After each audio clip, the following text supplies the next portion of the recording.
Hey everybody, welcome to another edition of The Daily. It's Monday, July 18th, here with Jason Skeeney. I'm Nick Fershon. Jay, let's start in Frankfurt, Germany. The final of the Women's World Cup, the U.S. Women's National Team up against Japan. The Americans held the lead twice, two separate times. In this game, they failed to hold it. They go on to lose in penalty kicks to Japan. Yeah, what is it with U.S. national teams not being able to hold leads? We saw it in the Gold Cup, saw it last year's Confederation Cup. Now the U.S. women dropped two leads, including one lead in overtime. So Japan did very well to fight back. You have to give them credit. They were a scrappy team. They played some nice soccer throughout the tournament. In this game, though, the U.S. probably played their best game of the tournament, held the ball, put Japan under pressure, just couldn't finish their chances in regulation, and in the end, missing their first three penalty kicks did them in the shootout. The Americans get goals from Alex Morgan and Abby Wambach, but Jay, you mentioned that unable to come up with a goal in their first three attempts in the penalty kick shootout. The odds were pretty stacked against them at that point. Let's move on to some MLS action. The Philadelphia Union atop the Eastern Conference now, 2 points up on the New York Red Bulls. They go to Gillette Stadium and they get a 3-0 win over the New England Revolution. Yeah, Philadelphia Union came out fast in this game. Carlos Ruiz getting on the board about 10 minutes in.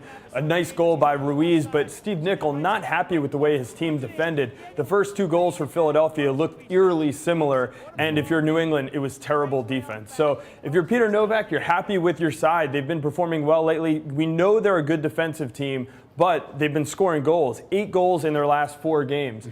Again, I have to mention on New England side, they were playing without Shaw Reed-Joseph. You know that hurts them. Now they have to play without Benny Feilhaber in the next game. He got a red card in that match. Yeah, some tough times for New England and a big win for the Philadelphia Union. Let's move out to the West where the Seattle Sounders get a big win over the Colorado Rapids, 4-3 out at Central League Phil. This is probably maybe the best game of the weekend. Yeah, Colorado took the lead into halftime, 2-1. Seattle came out and scored 3 unanswered goals. They moved the ball around very well. You saw a lot of guys getting involved. Alvaro Fernandez, Freddie Montero, Mauro Rosales, all of their big stars coming through for them in that game.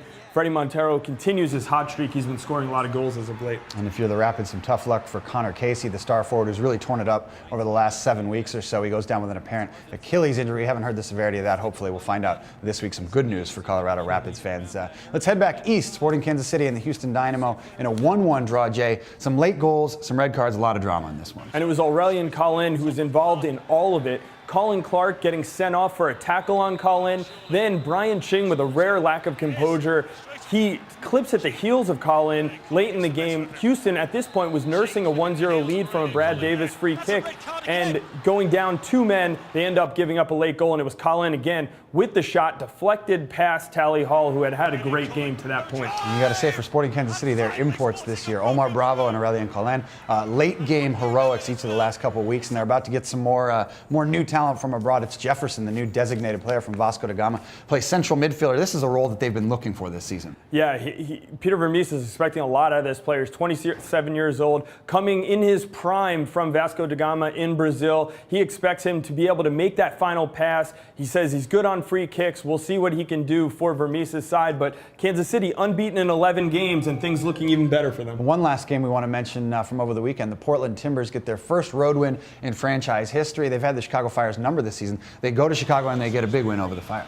Yeah, and it was Jack Jewsbury with the penalty kick to give them the lead, but then Troy Perkins standing on his head to make some saves late in the game, hold on to that lead, and Portland gets their first road victory. MLS's other expansion side was not in action over the weekend. The Vancouver Whitecaps had their game against Real Salt Lake rained out up in Vancouver, but they're back in action on Monday as the World Football Challenge resumes. The Whitecaps are up against Manchester City, 10 p.m. Eastern on ESPN2. Jay, what do we expect from this one? Well, it'll be interesting to see what Tommy Sohn does with his lineup, considering they have a league game in San Jose on Wednesday.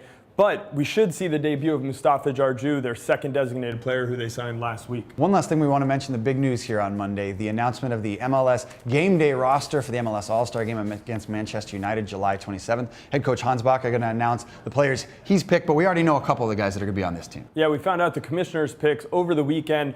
Juan Agudelo, the young forward for the New York Red Bulls, will be on the roster, and Omar Bravo from Sporting Kansas City. So the commissioner picking 2 forwards for Hans-Backe. Of course, I'm sure Backe agreed to it. Yeah, and the rest of the teams you're going to find out at 2 p.m. Eastern on MLSsoccer.com. And then Hans is going to join us, Jay, on a special edition of Extra Time Radio here. And we also had Ryan Giggs from Manchester United. Yeah, Backe will talk about his picks, why he selected them. We'll try to find out what it took to put this roster together to take on Manchester United. And you can download that on Buzzsprout and iTunes. And for all the latest headlines in MLS, log on to MLSsoccer.com.